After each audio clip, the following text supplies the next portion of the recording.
Global library की जानिब से आप सुन रहे हैं उर्दू नावल। बुक का नाम है इश्क तमाशा। राइटर हैं अनुषा कंवल। इसे आपके लिए रीड किया सैयदा लारेब ने।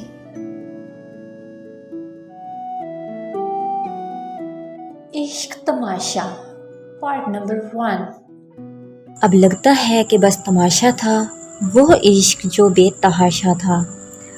ईद का तीसरा दिन भी अपने इख्तिताम को पहुंच चुका था, मगर मोहल्ले के लड़कों की पार्टी अभी तक जारी थी। बड़े बड़े स्पीकरों से गानों की आवाज़ घरों के अंदर ज़बरदस्ती घुसी जा रही थी। जहां काफ़ी लोग इस शोर-ओ-गुल से परेशान इन लड़कों को कोस रहे थे, वहीं वो गैलरी में खड़ी उनकी मस्तियां बड़े शौक से देख रही थी। वक्त से अनजान न जाने कितनी ही देर से खिड़की में खड़ी वो इन जिंदा दिल लोगों को मौज मस्ती करते देखकर लुत्फ अंदोज हो रही थी। आधे लड़के और बच्चे डांस कर रहे थे और बाकी इनको देखकर उनकी हौसला अफजाई कर रहे थे कि तभी अचानक कुछ लड़कों के दरमियान झगड़ा शुरू हो गया और एक के लिए सबके मुतरादिफ सारे लड़के इस लड़ाई में कूद पड़े। बस फिर क्या था, ये चिंगारी आग बनी और फैलती चली गई। बात हाथापाई तक बढ़ गई, मगर वो इन सब से मज़ीद लुत्फ अंदोज होने लगी। इसी दौरान एक लड़का बहुत से लड़कों का शिकार बनते हुए बाइक से गिरा और बाइक समेत ज़मीन में बेहोश हो गया। बस फिर क्या था, नौजवान और उसके साथियों को गुस्सा आ गया और उन्होंने भी अपने इस हरकत का सही से बदला चुकाया। और वो जो ऊपर खड़ी इस लड़के पर हंस रही थी, अब सोने का इरादा लेकर अंदर चली गई, इस बात से बेखबर कि कुदरत ने उसके लिए क्या सोच रखा है और वो ये वाक़या कभी नहीं भुला पाएगी और यहीं से उसकी दुनिया के बदलने का आगाज़ हो जाएगा। दिन यूं ही गुजर रहे थे। उर्वा की ज़िंदगी में मामूल से हटकर सिर्फ ये तब्दीली आई थी कि उसकी आंखें न जाने क्यों उस लड़के की मुतलाशी हो गई थीं। उर्वा को उस लड़के के बारे में जानने का तजस्सुस हो रहा था, लेकिन क्योंकि ये बात जानने से वो खुद भी कासिर थी, अभी वो इन्हीं सोचों में गुम थी कि उर्वा को मामा की आवाज़ आई, उर्वा, खाला का फ़ोन आया है, उन्हें काम है तुमसे। और वो अपनी सोचों से निकलकर खाला से बात करने चली गई। उर्वा मुतवस्त घराने से ताल्लुक़ रखने वाली वालिदैन की इकलौती औलाद थी। इसके बचपन में उसकी मामा बाबा की अलहदगी हो गई थी, तभी उसकी मामा उसके बाबा भी बन चुकी थी। उसकी तरबियत उसके ननिहाल वालों ने की थी। यही वजह थी कि उसकी नानी और खालाओं से बहुत बनती थी और वो इनसे बहुत मोहब्बत करती थी। फिर आहिस्ता आहिस्ता वक्त गुजरता गया और उर्वा की मामा ने उर्वा की रजामंदी से दूसरी शादी कर ली। शुरू में तो सब ठीक रहा, मगर रफ्ता रफ्ता उर्वा को ये एहसास होने लगा कि उसकी सुतेले बाप ने उसकी माँ को उससे छीन लिया। उसकी बात उसकी माँ की मोहब्बत बढ़ गई। इसी एहसास ने उसके दिल में इस कदर घर कर लिया कि अपनी माँ की फिक्र और मोहब्बत रफ्ता रफ्ता उसके दिल से जाने लगी। फिर कुछ वक्त बाद एक ऐसा वाक़या रूनुमा हुआ जो उर्वा की शख्सियत में बहुत बड़ी तब्दीली की वजह बना और उसके जहन पर हमेशा के लिए नक्श होकर रह गया और उसे अपनी माँ से मज़ीद दूर और बदज़न कर गया। दिन, वक्त, तारीख यूं ही बदलते जा रहे थे। उर्वा की ज़िंदगी भी मामूल पर रवां थी। बस अब उसके मामूल में रोज़ कॉलेज से आते वक्त उस लड़के का दीदार फ़र्ज हो गया था। वो जब जब बाहर होता, उर्वा उसको देखती रहती। बात शायद उस लड़के ने भी महसूस की थी। जब उर्वा कॉलेज से वापस आई तो बिल्डिंग के दरवाजे से दाखिल होते हुए उस लड़के ने उर्वा को रोका। सुने जी, उर्वा ने कहा, हालांकि दिल ही दिल में उर्वा की हालत अजीब हो रही थी। क्या आपका कांटेक्ट नंबर मिल सकता है?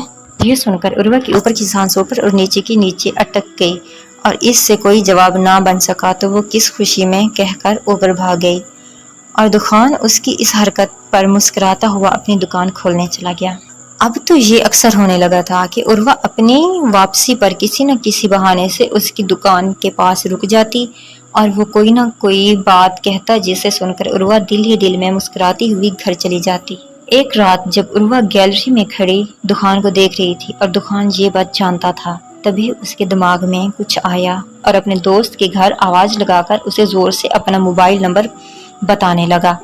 شروع میں تو عروہ کو کچھ سمجھ نہیں آیا، پھر ایک دم اچانک اس کے دماغ کی گھنٹی بجی اور وہ بھاگ کر پین لے کر آئی اور دوبارہ دھیان سے سننے لگی تاکہ جب وہ واپس نمبر بولے تو وہ لکھ لے۔ دخان نے احتیاط کے طور پر اپنے دوست کے ساتھ جاتے ہوئے ایک بار پھر اپنا فون نمبر کسی اعلان کی طرح سناتا ہوا چلا گیا، جسے عروہ نے جلدی سے اپنے ہاتھ پر لکھ لیا، مگر آخری کے 2 ہند سے وہ بھول چکی تھی۔ اب اپنے آپ کو کوستی وہ نمبر بنانے کی کوشش کر رہی تھی، کیونکہ وہ خود اپنے آپ سے تو کبھی اسے اپنا نمبر نہیں دیتی۔ بالآخر کافی دیر کوشش کرنے کے بعد اس نے 2 نمبر فائنل کیے۔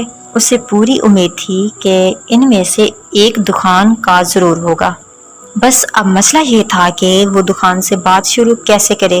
انہی سوچوں میں گم وہ اپنے کمرے میں چلی گئی تھی۔ پری، یار مجھے تیری مدد چاہیے، عروہ نے اپنی دوست سے کہا۔ ہاں بول یار، پری نے خوش دلی سے کہا۔ یار ایک نمبر دے رہی ہوں، میں چاہتی ہوں کہ تو اس سے بات کرے، دخان نام ہے اس بندے کا، اور ہاں تو اس سے جو بھی بات کرے وہ مجھے ضرور بتانا۔ پری نے اس سے نمبر لے کر اوکے کہا اور بعد میں بات کرنے کا کہہ کر چلی گئی۔ جب وہ سو رہی تھی، جب موبائل کی وائبریشن سے اس کی آنکھ کھلی، رات کا 1 بج رہا تھا اور اسکرین پر پری کا نام جگمگا رہا تھا۔ اس نے اپنی نیند کو بھگا کر آنکھیں کھولی اور اس کا میسج پڑھا۔ یار وہ نمبر تو کسی اور کا ہے، دخان نہیں ہے وہ۔ اچھا چل ایک اور نمبر ہے وہ ٹرائی کر۔ یار ایکچولی مجھے نمبر یاد نہیں رہا تھا، جبھی 2 نمبر پر تکے لگائے تھے۔ عروہ نے دانت نکالتے ایموجیز کے ساتھ میسج سینڈ کیا اور خدا حافظ کہہ کر واپس سو گئی۔ اگلے کئی دنوں تک عروہ اور پری کے درمیان کوئی بات نہیں ہوئی۔ آج کل عروہ فیس بک پر دکان کو ڈھونڈ رہی تھی، مگر اس کی آئی ڈی ملنے کا نام نہیں لے رہی تھی۔ پھر اسے خیال آیا کیوں نہ اپنی دوستوں سے اس کے بارے میں پوچھا جائے۔ یہ خیال آتے ہی اس نے جلدی سے واٹس ایپ کھولا اور ایمن اور مشال کے نمبر پر سنو کا ٹیکسٹ بھیج دیا۔ ٹیکسٹ بھیج کر جواب کا انتظار کرنے لگی۔ کچھ ہی منٹوں بعد جواب حاضر تھا۔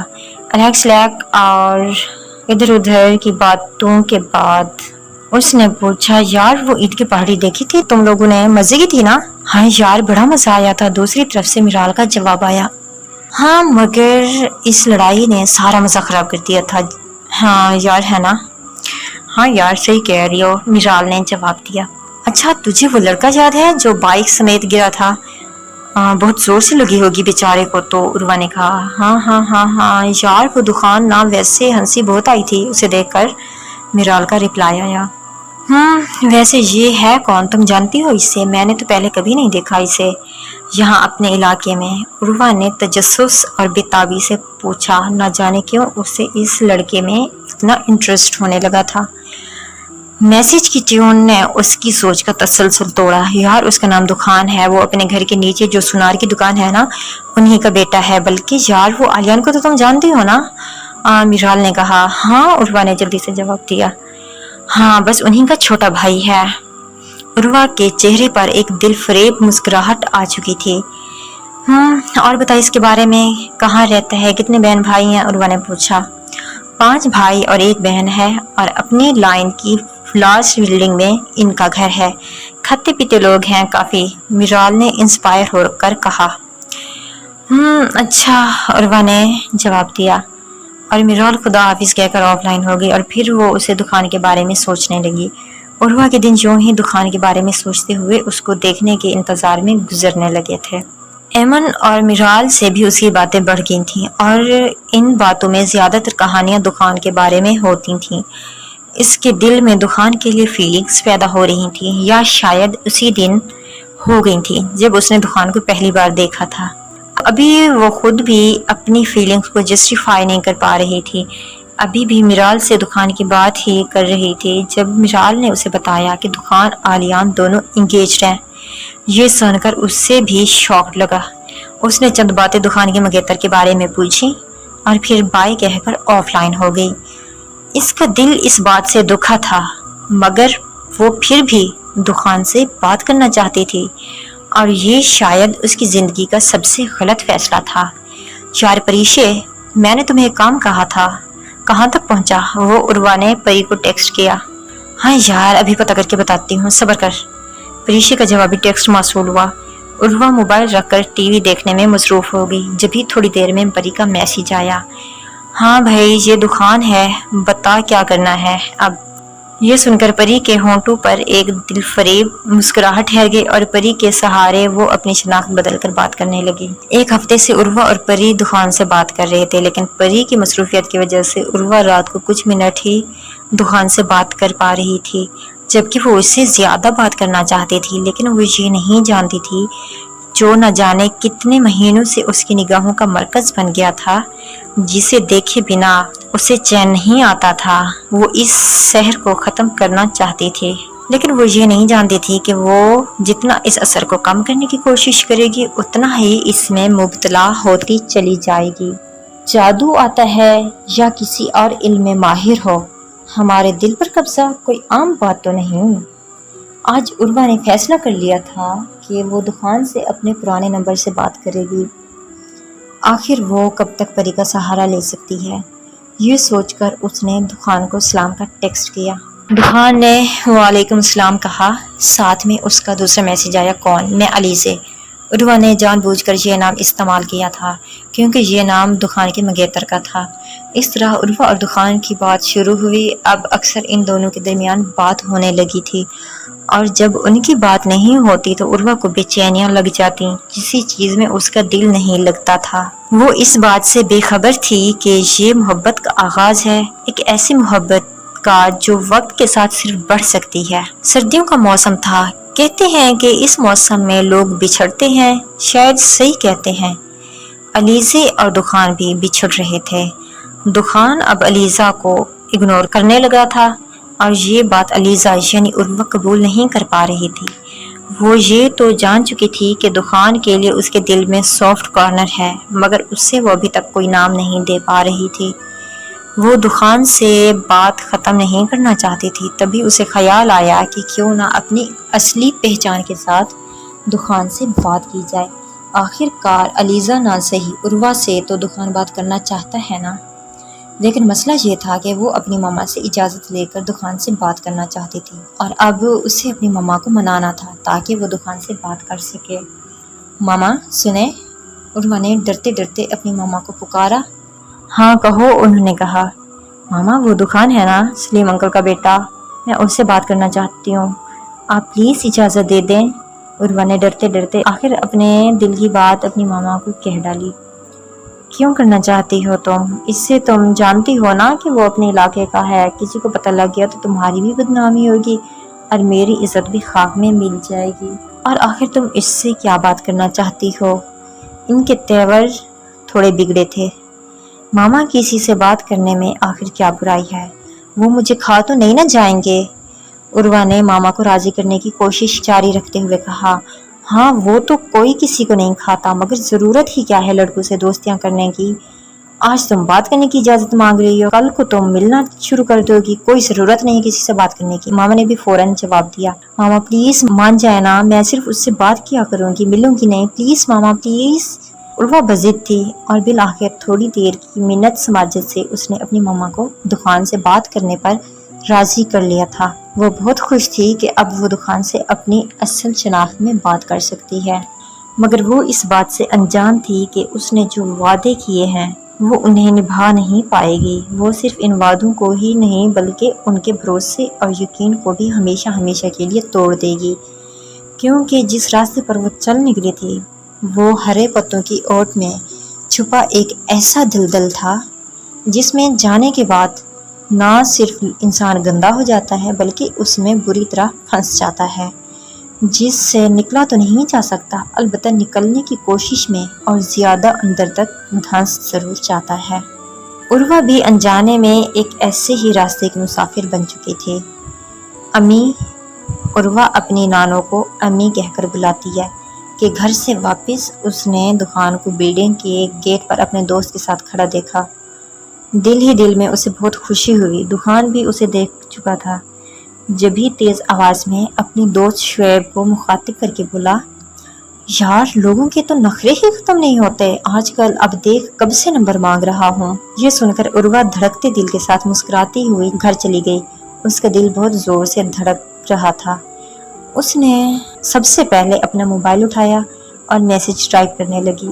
جی بولے، اور دکان کے نمبر پر سینڈ کر دیا۔ چونکہ اب وہ ماما سے پرمیشن لے چکی تھی تو وہ آرام سے دکان سے بات کر سکتی تھی۔ آپ کون؟ سامنے سے دکان کا جوابی ٹیکسٹ موصول ہوا۔ وہی جس کا آپ ابھی نمبر مانگ رہے تھے۔ عروہ نے مسکراتے ہوئے جواب لکھا اور سینڈ کر دیا۔ اوہ، آپ کے پاس میرا نمبر کہاں سے آیا؟ دکان نے کہا۔ یہ پیشکش گلوبل لائبریری کی تھی۔ اگر آپ کو ہمارا کنٹینٹ پسند آئے تو اسے لائک کریں اور اپنے سراؤنڈنگز میں زیادہ سے زیادہ شیئر کریں۔ ریڈرز کی حوصلہ افزائی کے لیے کمنٹس کرنا نہ بھولیں۔ نئے آنے والے فرینڈز سے ریکویسٹ ہے کہ اگر آپ نے ہمارا یوٹیوب چینل سبسکرائب نہیں کیا تو فوراً سبسکرائب کریں اور بیل نوٹیفیکیشن کو آن کرنا نہ بھولیں تاکہ ہر لیٹسٹ ویڈیو کا نوٹیفیکیشن آپ کو مل سکے بروقت بآسانی۔